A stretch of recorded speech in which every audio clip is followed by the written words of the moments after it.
So,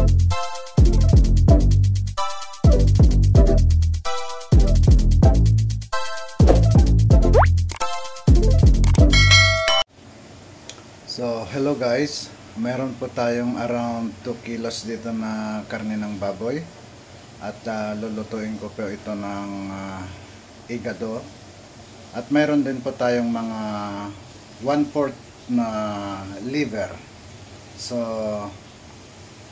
guys, samahan nyo ako sa aking pagluluto. So, i-prepare ko po yung mga... Hello guys, magluluto po tayo ng igado. So, ito po, mayroon po tayong around 2 kilos na karne ng baboy. At mayroon din po tayong liver na mga 1/4 kilo siguro. So guys, samahan nyo ako sa aking pagluluto. At ito, tingnan nga ninyo kung tama ba yung aking gagawin. So guys, pinapakuluan ko lang ito para mas madali pong hiwain mamaya. At habang pinapakulo po natin, ay magpre-prepare po tayo ng mga ricado po. So nandito po yung ating bawang, sibuyas at may paminta rin po. So guys, ito yung ating sibuyas. Bali, gagayat-gayatin lang ng ganito. Yung simple lang guys na kilos sa kusina.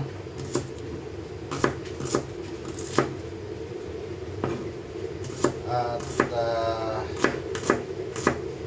yung pagluluto na wala pong kaartehan. So, ito rin po yung bawang natin guys. So, ito guys, maghihiwa tayo ng karne. Yung hiwang pang igado talaga. Igado ng Ilocano. Yung malapat guys na maninipis. Yung ganyan lang ang gayat.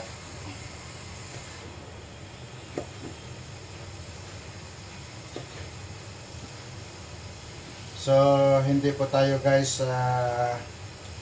expert sa mga nagluluto po tayo, naghihiwa, pero hindi po tulad ng mga iba talaga na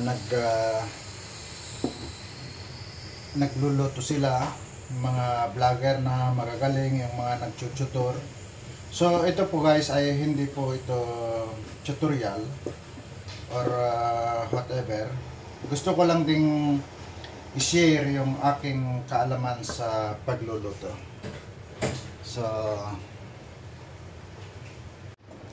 ito na guys, nahiwa na po natin yung ating karne. At pati po yung liver po ay nahiwa na rin.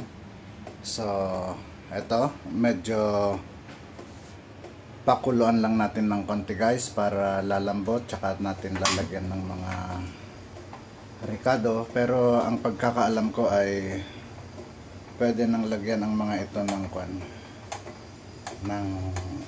ibang ricado tulad ng paminta.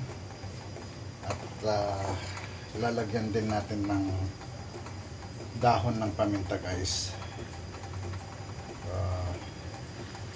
Konti lang. So palalambutin natin ng konti. Pagkatapos ay tsaka natin gigisahin. So ito na guys yung pinapalambot natin.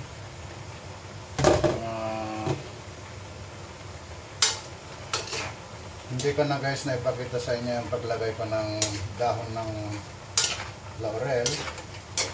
So ito guys, iigayin lang natin ng konti. Palalabasin natin yung manteka. At doon pa tayo magigisa.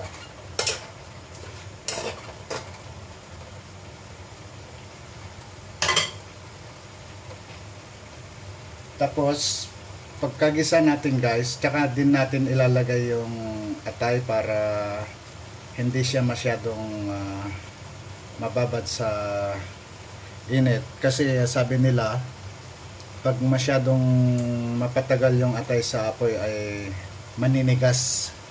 Pero di nga ba't yun ang masarap? Matigas. Joke lang po. So yan guys, hintayin lang natin. At bali, ito po yung lalagyan natin ng konti nito. Hindi ko na ipapakita yung label. Lagyan din natin ng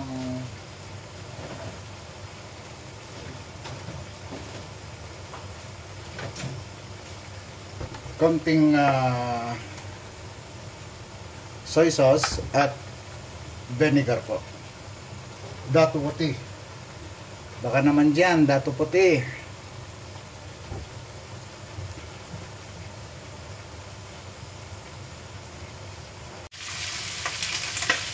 So, ito na guys. Medyo pumuputok-putok na siya. Lumalabas na yung manteka. At hahalo-haloin lang po natin ng may kasamang pagmamahal. So, i-low fire natin ng konti guys para hindi siya masunog. At habang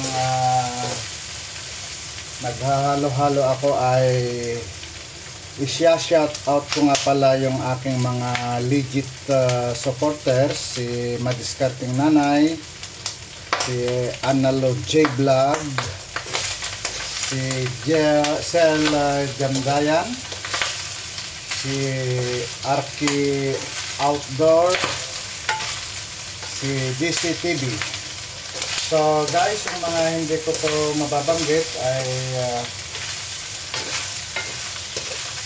sa susunod kong video, kasi hindi ko po kayo may isa-isa talaga dahil sa dami pong ginagawa sa style. So, ito guys,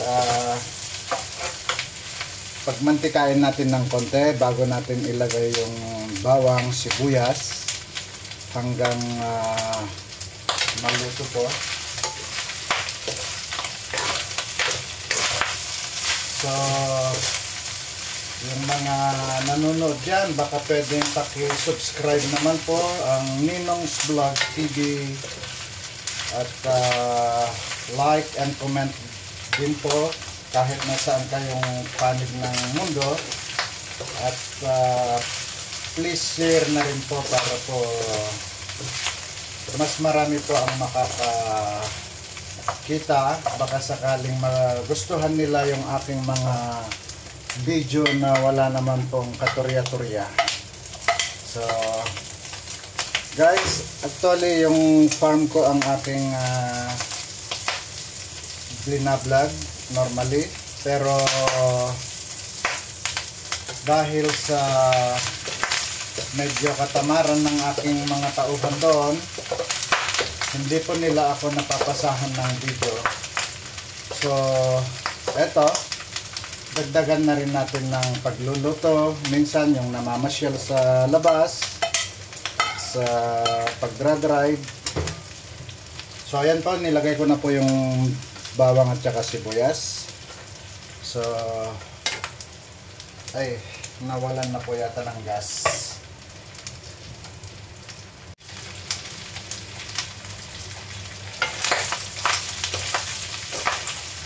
So guys, ito na siya, konting gisa-gisa na lang at ilalagay na po natin yung atay guys. So itong paraan ko guys sa pagluluto ay paraan ko lamang po ito. Hindi ko po alam kung paano din po lutuin yung mga ganitong style ng pagkain, ng ulam. So yung sa akin guys ay eto, kasi hindi naman po ako talagang magaling magluto or kwan, pero alam ko rin. At according sa mga nakakatikim din ng aking luto guys, ay masarap daw. So, yun nga, siguro magaling din ako magluto.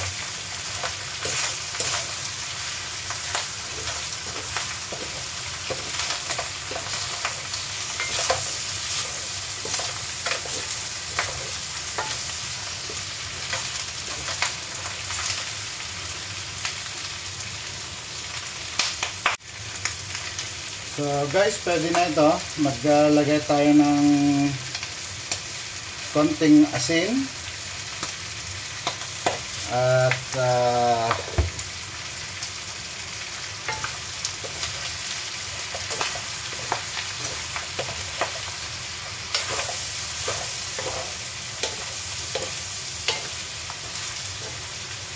lagyan din natin guys ng konting toyo. Alin ba ang mauna? Toyo or oyster sauce?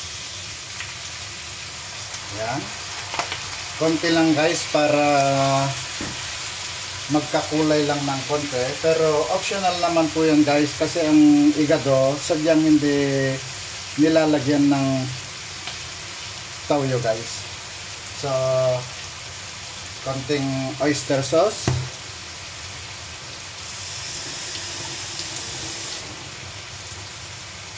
Saka natin halo-haloin ng may kasamang pagmamahal.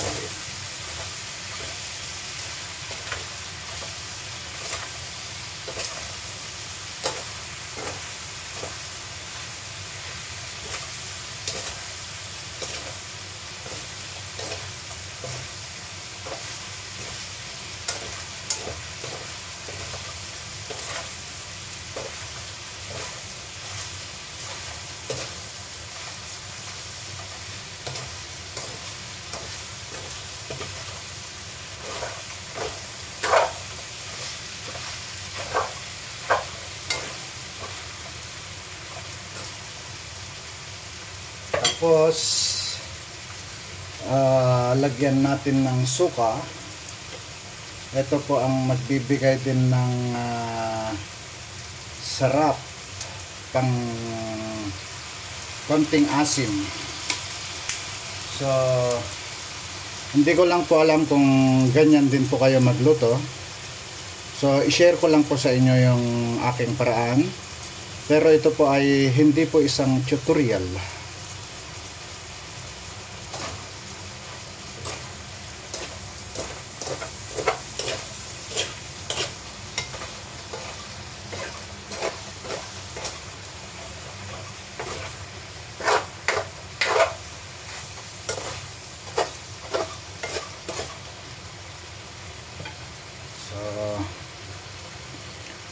Lutuin po natin ng konti at malapit na pong matapos to guys. So guys, ito na yung ating niluto na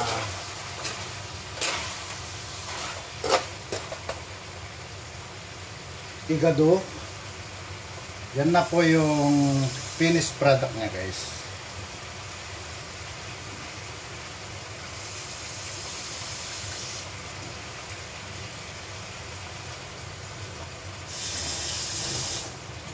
Medyo may kaalatan ng konti guys, kaya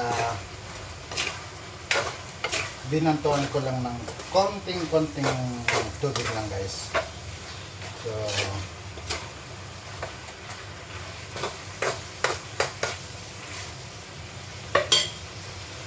So ayan guys, bali tapos na po yan.